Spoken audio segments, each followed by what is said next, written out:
Martha Stewart has been endorsing a color-coded cat litter that indicates the condition of your cat's health based on once it's gotten wet, that it changes color. Does that stuff really work? The average person is not going to want to pay three times the price of the litter that the pretty litter does cost. This litter is not effective unless it's stirred daily. Something that has become more popular, we hear about in the media, has been pet cloning. The whole debate about nature versus nurture. A cat did not have a similar personality to her first cat. Welcome to CooLife Podcast, brought to you by therealthingdating.com. www.therealthingdating.com. Polydor Records for out scouting. This girl grabbed my bangs and ran my head right into the speaker. Oh, And everyone here like this, yeah.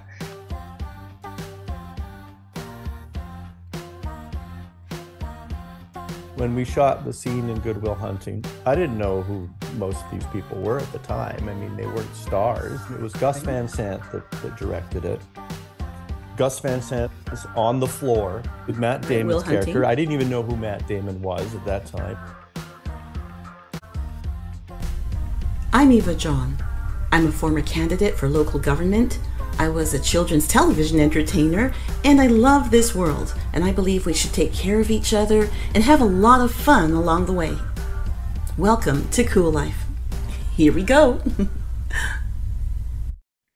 And welcome to CooLife Podcast. I'm Eva John, back from our summer hiatus, which kind of went into the fall, rested and happy. And we are back with our guest, Dawn Drake, veterinary technician at the Royal Veterinary Hospital in Waterdown. Welcome. Thank you. Thank you so much, Dawn. So excited to have you here. I'm so glad to have you here because pet care is something that is pretty universal. Either people are looking into it or they're not looking into it at all. And I wonder, Dawn, what inspired you to work in veterinary care?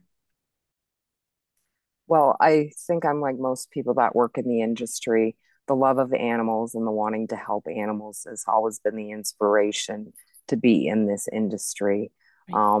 We definitely don't get in it for the money because traditionally veterinary technicians, assistants, receptionists, we don't make that much money in the industry. So it's definitely our love of being with the animals and helping the animals. Right. And and in a way, it's really too bad because it's not just the kind of skill that anybody grows up with, and it's an either or. I mean, those are true skills and a science involved. So I hope there's a future where better remuneration for working in pet care. Now, as a veterinary technician and manager, can you tell me what are your main areas of responsibility day to day? Well, day to day, I could start my day doing everything from answering a phone to taking x-rays to doing blood work to intubating a patient to doing lab work to monitoring surgery to client education to client care with teaching them how to take care of their animals. Our day can go from starting with one job and do every single job that I just listed throughout the day. Right. And you work in the veterinary care industry. Are you a pet owner yourself? Oh, absolutely. There would never be a time in my life that I wouldn't have an animal. My love mainly is for dogs. I do love all animals, but dogs are my passion. Dogs are my soul. I have three little dogs currently. I do actually have a bird as well currently. Wow, that's nice. A little personal zoo. Yeah. And Don, can you tell me, are there measurable differences in the quality of life with a pet who has regular veterinary care compared to an animal that hasn't had regular professional veterinary care? There can be, simply by not going to the vet, simple things that can be caught in regular routine veterinary visits yearly. Just like we see our doctor regularly, if you see your vet regularly, diseases can be caught, treated in time before they turn into something that is unmanageable or that is going to end up in the untimely death of the pet. Now then, and that's pretty scary if it's something that is preventable. And can you tell me what are the range of the different types of animals that come into your veterinary hospital for care? We see obviously the normal animals like dogs, cats. We see birds, reptiles, rabbits, mice, rats, sugar gliders, chinchillas, Okay, wait, I'm hedgehogs, gonna put a pin in pretty that. much every. What's a sugar glider? Cute So they name. are little tiny animals. They have little bug eyes, and they literally, in the wild, they would glide from tree to tree, kind of like a flying squirrel would. Wow. They're not native to Canada, obviously, but they are allowed as pets in Canada. So if they're not indigenous to Canada and they're brought in as pets, have they been able to go out into the wider world in Canada? Have they started to live independently in the wild? No, they would not be able to live in our environment in Canada independently. No.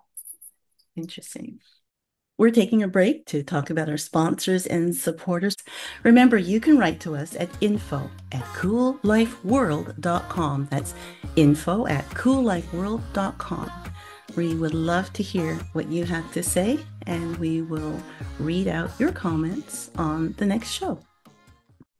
And now for a little break to talk about our sponsors and supporters. And we'll be back with more veterinary care talk with Dawn Drake on CooLife Podcast.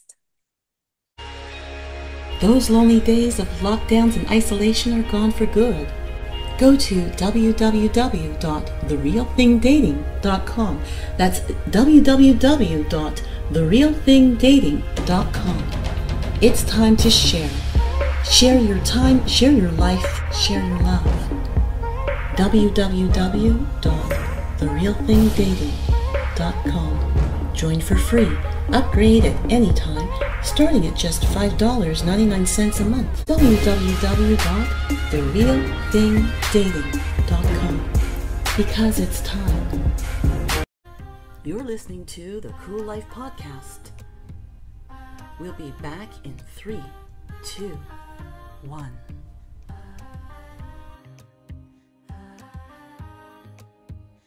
We are back on CooLife Podcast.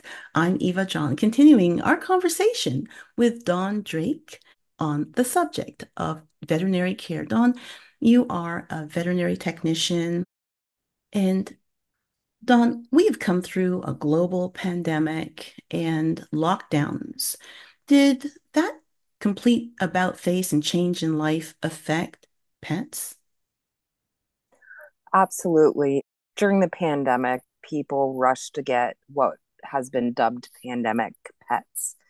And after the pandemic subsided and people started going back to the work and their offices, they didn't plan for pet care following returning to work. A lot of people, instead of working with their veterinary health providers and other resources in the community that are provided to transition their pet from being with them full time to only being with them after work, decided, unfortunately, to get rid of their pets, bring them to rescues, bring them to the SPCAs. And unfortunately, there's been a lot of pets that were just dumped on rural roads. Wow, that's horrible. It And is. to think of the love and affection and just the innocent fun that came from being in a home with someone that this pet is under the impression is going to be their family now, and to go through that. It's unfortunate that pets can be objectified that way. And overall, I mean, in a lockdown situation where pets are with their humans and suddenly their humans aren't going anywhere and they have them around all day, every day during the lockdowns, did that affect pets? Was there any kind of detectable change in the overall psyche or enjoyment of life for pets when they were constantly with their pet owners? Well, pets love to be with us. Right. We have friends outside of work. We have friends outside of our pets. Our pets, we are their life to them. So when we were there 24/7 around our pets more often, they got used to us being around. And unfortunately, after everybody started returning to the work, pets were subject to stress, anxiety, and unfortunately, some of this came out in destructive behaviors. Yeah. And instead of dealing with it with professionals, your veterinarians, they did decide to abandon their pets. Wow. Now that's kind of a letdown, and I mean really the way a pet experiences, and I have a pet, right? And so I consider my pet a family member, and and I'm sure they get that same feeling because they're not with their original litter, their original siblings and mother. So all that nurturing is really just coming from you. And then to be abandoned by their primary nurturer, that's pretty heartbreaking for pet owners out there. I just want to say, don't do that anymore if you really think about the long lifetime experience of a pet and what you mean to them. Now, I also wonder about the fact that pets are, after being with someone, as you said, getting that sort of change in their nervous behavior, being alone all the time. And, you know, yes, it was safe to take dogs out for walks and to be able to get some fresh air, lockdown or no lockdown, they still needed to be brought out.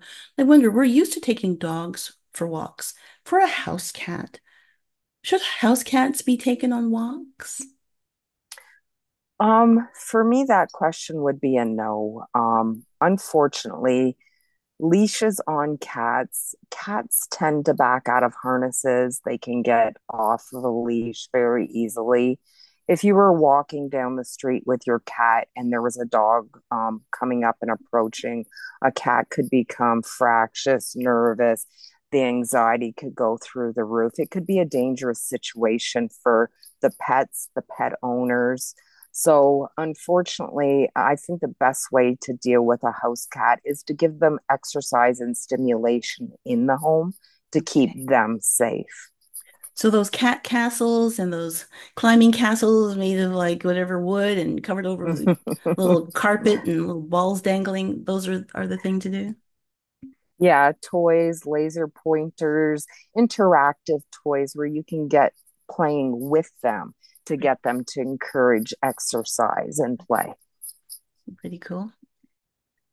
Now, Don, some people have seen this where Martha Stewart has been endorsing a color-coded cat litter that indicates the condition of your cat's health based on once it's gotten wet, that it changes color. Does that stuff really work?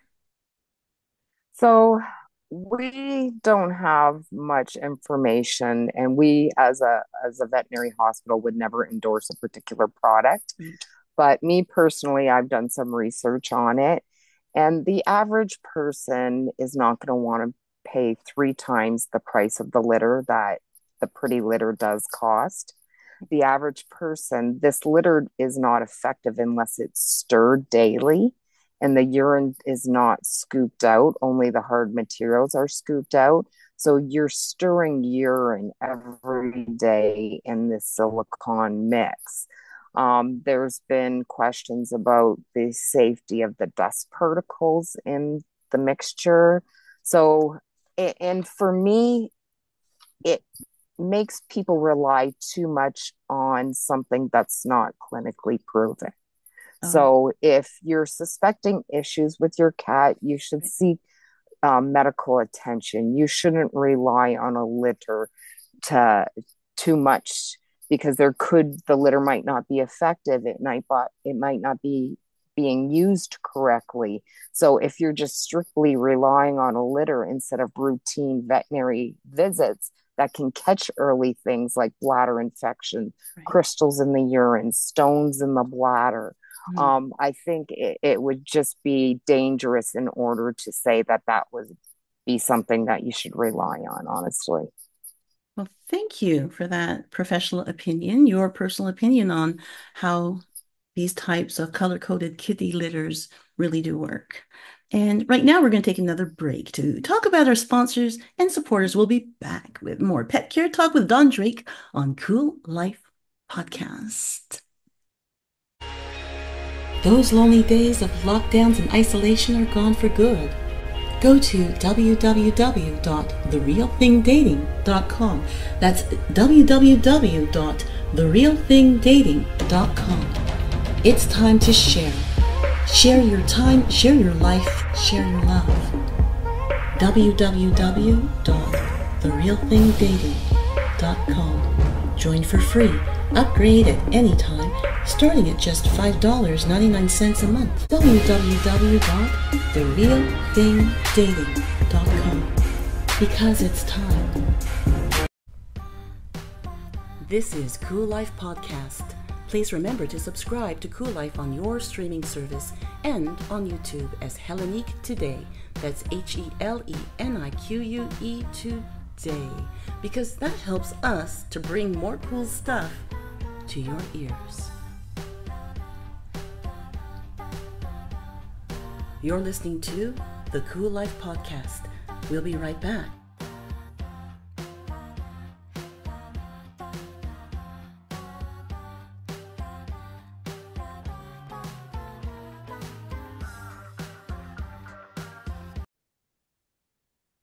And we are back on CooLife Podcast. I'm Eva John, continuing our conversation with Don Drake, veterinary technician.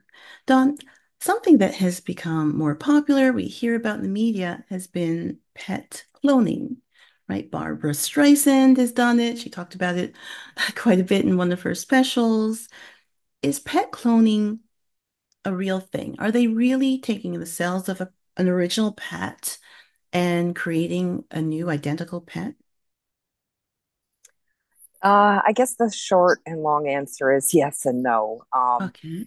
They are identical in genes, but they can actually come out with different markings in their fur. And then we go back to the whole debate about nature versus nurture. There was a article that I read about a lady who had cloned her cat, who had said that the cat did not have a similar personality to her first cat, which one of the issues was her first cat had health issues early in its life, which she felt shaped the cat's personality. Where the second cat not only did not have the same markings, but it wasn't shaped in the same way. So, yes, I guess if you did a gene test, they would have identical genes, but are they really the same pet? Wow. That is definitely news to me. And I think the assumption is, right, of course, we've all been educated by television, so we all know, we've seen those, Arnold Schwarzenegger and the tanks full of these identical bodies, and it's like, yeah, the same person pops out each time. And Yep. yes, personal crush on Arnold Schwarzenegger, so too bad. But it's like, one of the things I think people also assumed, like, you can't do this too many times. Like, are there particular health issues that are a part of cloning that you have to watch out for with a cloned pet? Um, After the actual clone that the client would receive, they are pretty in line with the same health wise as the first pet would be. But what I like to think about is, I don't know if you watched the movie Alien growing up. Yes. Aliens 2, Sigourney Weaver, she Right. broke into the lab and there were different forms of her that were cloned. messed up forms. Right. So the one person waited 3 years for her cat to be successfully cloned. And what does that mean, successfully cloned? How many unsuccessful clones were made in that process? So I guess that's where the ethical debate would come in. Is it ethical to have to, I guess, put down the clones that are not perfect? And what aren't they telling us? How many times does this process take place? How many times isn't successful? How long do these pets that aren't the perfect clone live? Right. So there are a lot of unanswered questions, in my opinion, that honestly, we're just not going to know the answers to in the recent near future, in my opinion.